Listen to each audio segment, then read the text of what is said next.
Today, on this Veterans Day, as we have gathered to honor the men and women who have served in the United States military, I am honored as a great-granddaughter, granddaughter, and stepdaughter of 3 generations of soldiers to say a few words about the significance of Veterans Day and a little bit about the veterans who mean most to me.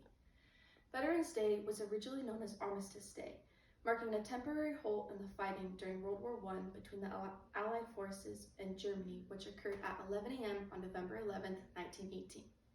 In 1938, Veterans Day became an official holiday to honor the veterans from World War I. In 1954, due to the number of soldiers that fought in World War II, the Act from 1938 was amended. The word armistice was replaced with veterans, and it became a day to honor all those who have served, whether in wartime or in peacetime. Veterans Day is a day for us to honor American soldiers for their selflessness and patriotism. I feel fortunate to have several veterans in my life that I admire and respect. Although I never met my great-grandfather, I feel I know him through stories passed down from my grandparents and from my mom. He was a soldier in the United States Army. My grandfather served in the Air Force as a communications operator. He wanted to be a pilot but couldn't due to the fact that he was colorblind. He was passionate about many things, but his family and his country were at the top of his list. He was a man of few words, and I wish now I had tried harder when he was alive to talk to him more, especially about his time in the Air Force. I remember one time when we took a whole family vacation to Mexico. In an effort to get him to talk, I asked him to teach me how to play his favorite game, Sudoku. Turns out I'm not so good with numbers, so that didn't end up working out so well. But today I remember him with pride for the sacrifices he made, not just for his country, but also for his family. My stepdad served in the Navy. He worked on the flight deck on 2 aircraft carriers, the USS Independence and the USS Kitty Hawk.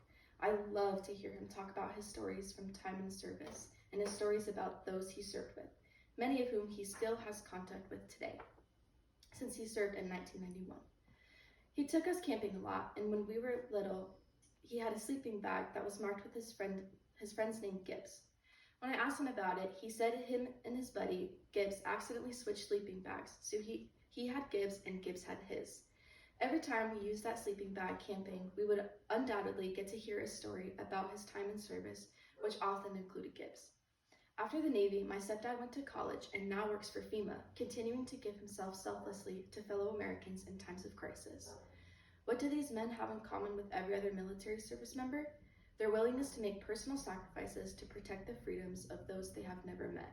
So please join me in a toast to thank all of the veterans who were able to join us today for their bravery and their service. And to quote Elmer Davis, "This nation shall remain the land of the free only so long as it is the home of the brave." Cheers. And these are my guests today. Thank you for listening.